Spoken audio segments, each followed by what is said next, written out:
I think if I hear you call me Becky one more time, six-pack, I'm gonna pop your tops. All six of them. Who are you?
Hey, this is Matt. Once again, we're about to another review. There's another paid request, this time for Ben.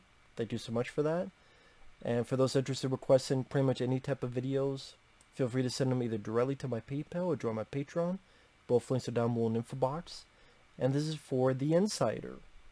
Now, The Insider, I had seen bits and pieces of, but I had never seen it all the way through. And it's directed by Michael Mann, who I do enjoy as a director. I like Manhunter. I really enjoy Heat. Collateral I actually saw in the theater with Tom Cruise and Jamie Foxx doing a great job, both of them in the starring roles of that movie. But yeah, Collateral I saw in the theater, and I didn't know much about the movie, and so I was pleasantly surprised by it.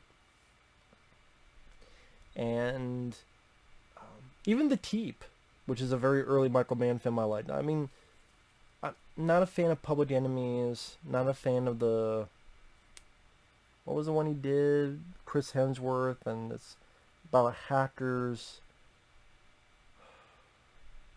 Black Out? No, Black, I forgot what the fuck it was called.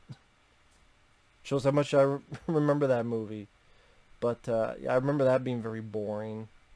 But his early work I quite enjoy. And this one I didn't mind. I didn't love it, but I liked it. It's pretty much a fictionalized version of the story where Russell Crowe's character worked for a tobacco company. He got fired, and then they kind of push him around what to do, what not to do, what to say, what not to say.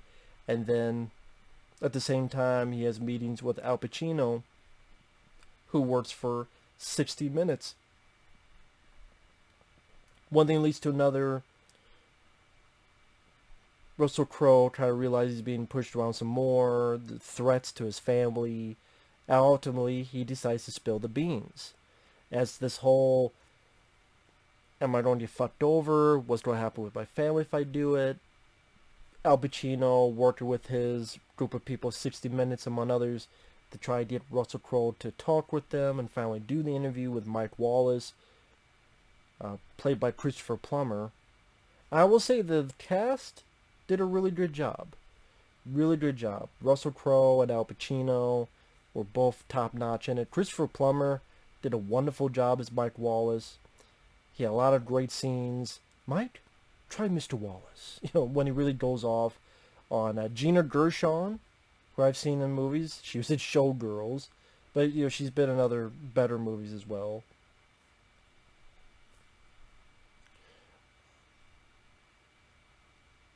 But yeah, the movie, I don't know if it needed to be 2 hours and almost 40 minutes, like 2 hours and 40 minutes. I don't know it needed to be that long.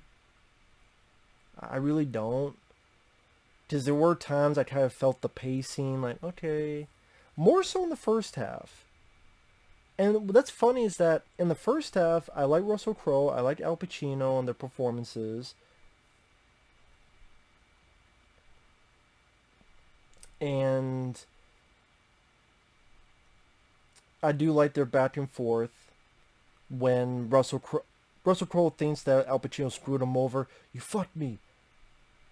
Alright? You screwed me. You sold me out. Which, of course, he didn't. And then ultimately they meet and talk in their car, and they kind of slowly whittle... Al Pacino slowly whittles Russell Crowe's shell away to finally get him to do the interview. Because he doesn't like to be pushed around.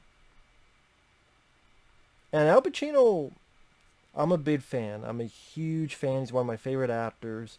I love Scarface. I love And Justice for All. Any Given Sunday. Just a lot of good work. And he does a great job here as well. And he has some good lines in this too. You know, while you've been dicking around some company golf tournament, I've been out in the world, giving my word. And I did where it's going with the first half of the film is building up this possible this paranoia with Russell Crowe and all these things keep happening. Like he gets a bullet in the mailbox. He gets a message on the computer saying, "We'll kill your family," you know, all this stuff.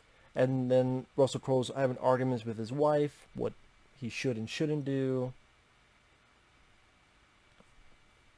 Meanwhile, Pacino's trying to help. You know, he's on the phone with another guy. Listen, your agents, they were over here and they must have been acting improperly, huh? No. You better take a good look, because they're getting two things, pissed off and curious. I like that line.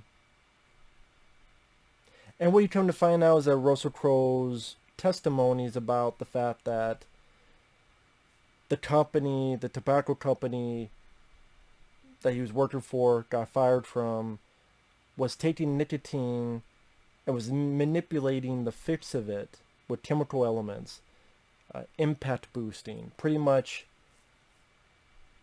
to make you even more craving for it, even more addictive to it. But it more rapidly got absorbed into the lungs and affect your brain, your nervous system, which is a very... I mean, cigarettes are bad enough. Never smoke, which I never have. I'm not saying that's, look at me, it's just never have. But that's easy to say, harder to do. Like to say, you need to quit smoking. That's not the way to work. That's what addiction is. And we all have our addictions, myself included. I would say my addiction is soda. It's not good for me.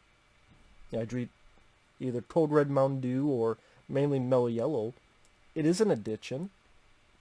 It's not good for me, but I figure I'm going to die one day. I might as well do it with something I like. And that's how people feel. And that's just how it goes. If it's not soda or it's not cigarette, it's something else entirely. Just how it is. But let's say I'm drinking soda, but there's something else that makes me crave it even more that's affecting this and truly going to maybe brain dead or something. Okay, that's even more worse. So the actual story, it takes some courage, some absolute courage to actually go up and let the world know what's going on despite the threats to your financial future, your livelihood, your family, all that stuff. How you don't get discredited, how you don't want to be told that you're this and that. And in a way, is a reflection of today with cancel culture. Because when he does, and the company finds out, they put this other stuff out there, and so then 60 Minutes, they're afraid that if they put the whole interview up, then they're going to be sued. And that, well, if that happens, then the tobacco company will own CBS, which had 60 Minutes. And pretty much the only one fighting against that was Al Pacino, who was with Russell Crowe's character. And funny enough, well, before I get to that, I do like this one court scene where it's in Mississippi, and Russell Crowe, which I don't mind as an actor. I don't know about him as a human being. Sometimes it seems like a prick. But I do like him in like Virtuosity. I love Virtuosity. I think he's very fun in that. And there's been other roles I've enjoyed him in. I do think he does a really solid job in this, as does Al Pacino. Anyway, he's giving a testimony in court in Mississippi, and his lawyer is played by Bruce McGill. And I'm like, oh, I recognize that guy. He played Jean-Claude Van Damme's boss in Time Cop. And he's been in a lot of stuff. He was in The Last Boy Scout with Bruce Willis. Quite a bit of stuff. Good actor. And the other lawyer is Wayne Hauser, which was cool to see. Because Wayne Hauser, he was in maybe films people out there might not be familiar with, but they're more like some would consider B movies, but Mutant from 1984, which I really enjoy. Watchers 3. He was in this film called Rubber from quite a few years ago. I'm trying to think what his most famous movie would be. But he's a good actor, though, too. It's good to see him in there. And Bruce McGill has a good moment. I'm going to take my witness's testimony, whether the hell you like it or not. Say, don't you smile either. Like, he does a lot better than I did. And funny enough, it was the second half of the film I was more intrigued by. And I don't mind the first half. I guess the whole family dynamic, it's understandable because that's what would happen and probably did happen. I'm just saying with the whole wife, oh, you don't tear... I know it's based on a real story. It's just I've seen that so many times where, of course, the wife, understandably so, but it's like, no, you can't do this. What about us? What about the kids? Who cares about them? Care about us? Yeah, it's like, I get it. I understand it. I'm sure that happened in real life. It's just I've seen that so many times. It's just not interesting to me. I'm sorry. That whole part was just not intriguing to me.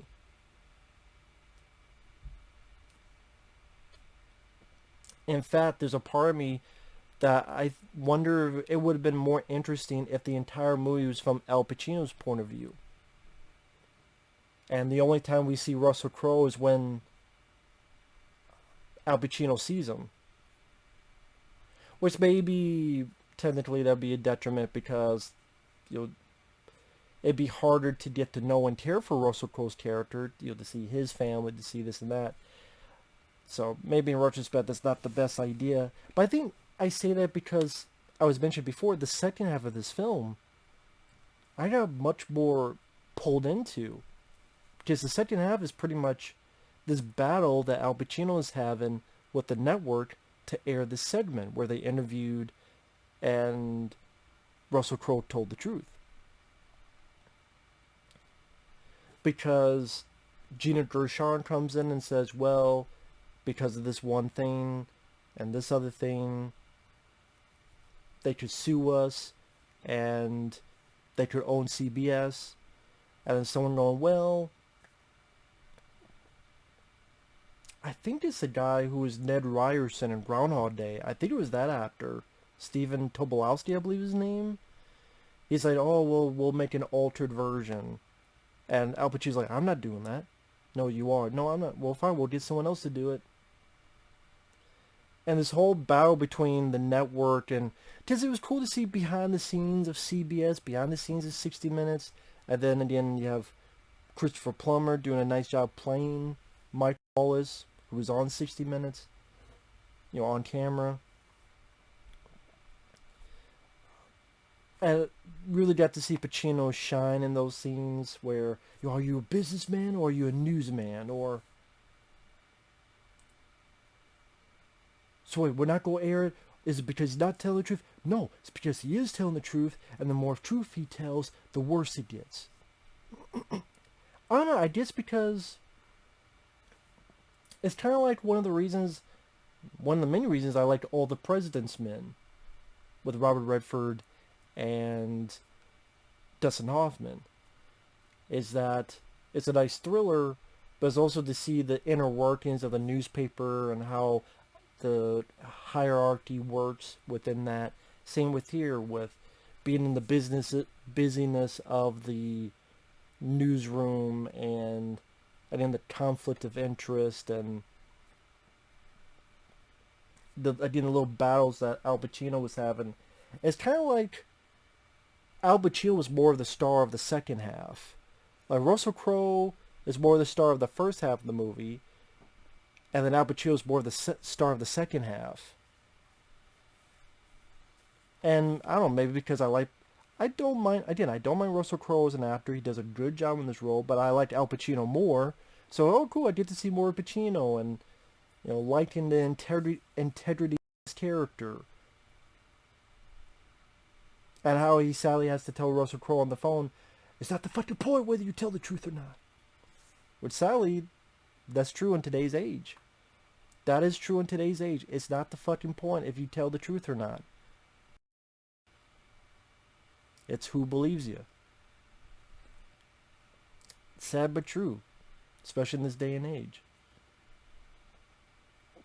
I also like the phone call he makes later where he knows that Russell Crowe's out of it. Maybe be suicidal, who knows, because they couldn't air it. And then Pacino's kind of talking him down, but also down from that, but up. And you know what? A lot of people, you're important to a lot of people. You may not know that, but you are. And man, I'm running out of heroes, man. Guys like you are in short supply. There's a very nice moment between the two. I did like and appreciate that. Whether that really happened or not, or that's part of the fictionalized aspect, for the movie, I thought that was nicely done. And you see Pacino just trying to find a way to get this story out, and going to possible leads and talking to people, until finally, I did like his final confrontation with some of the news guys. You fucked us. No, you fucked you. Don't invert stuff. I liked his interactions with Christopher Plummer, who's another good actor. I thought Pacino and Christopher Plummer played off each other fairly well. I also liked him interacting with the boss. I recognized the boss. I forget his name. He was Chris Tucker's boss in Rush Hour. And then he made an appearance in Rush Hour 3. But if you've ever seen Rush Hour, and Chris Tucker's talking to his boss, you blew up a city block, and you lost a lot of evidence. That guy is in this as sort of the boss of 60 Minutes. And again, it was interesting to me that, like I said, the stuff with Pacino and the 60 Minutes backstory and the clash of, because Pacino keeps talking about, we're 60 Minutes, and if I'm talking to an insider, I'm talking to someone, I need for them to believe, just like I believe, that we're not going to fuck them over, and we're not going to do this, and it's the integrity, and other people just fight against it because it will hurt their bottom dollar, so to speak. Which, again, a sad but true course of action in a lot of businesses. Because they go, well, you know what? Money don't grow on trees. I can't eat morality. I can eat a sandwich. And what do I need to get that sandwich? Money. How do I get money? If I keep this shit and keep this job. Morality don't pay. It's not like you get a check because you're moral. Again, sad but true thing. So it's about character, courage, and everything in between.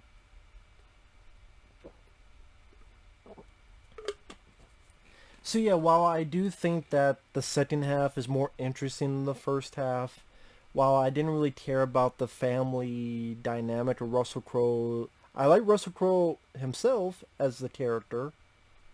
I liked his character, but I just didn't care about his family. and his arguments with his wife. I'm sorry, I just didn't. They just, either because I've seen that done so many other times before, or it just didn't. And I do think it's a bit too long at 2 hours and almost 2 hours and 40 minutes. But Michael Mann knows how to shoot a film. I mean, he makes a scene where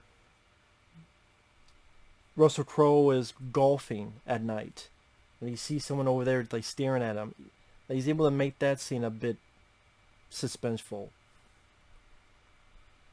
So Michael Mann is a director that, for the most part, in most films, knows what he's doing.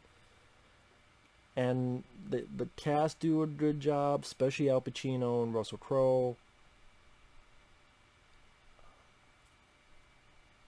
Like I said, it was nice to see people like Wingshauser and Bruce McGill and all these other people in there.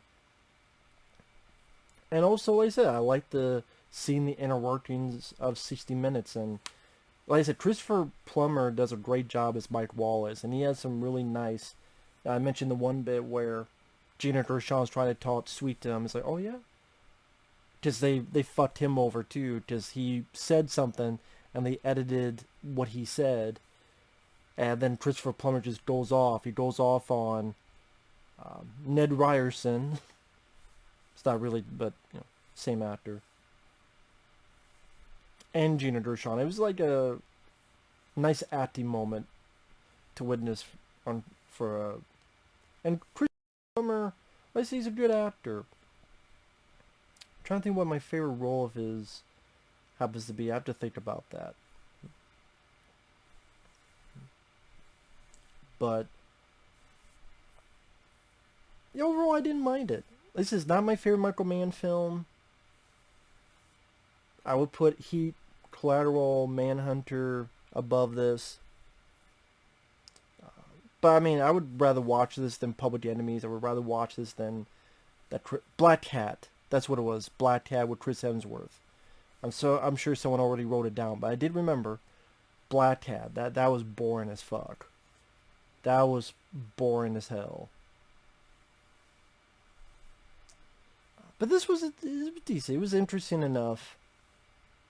I can't say I loved it, but it was worth a watch. It was worth at least one watch. Again, in my opinion, I wish it was just more on the 60 Minutes aspect to it. With Al Pacino, I think that was the more intriguing parts of the film, to see the struggle of integrity versus we gotta save our own ass sort of manipulation that clearly happens on a daily basis in the real world. Anyway, with that said, thanks for watching. Take care. We'll see you guys later. Bye-bye.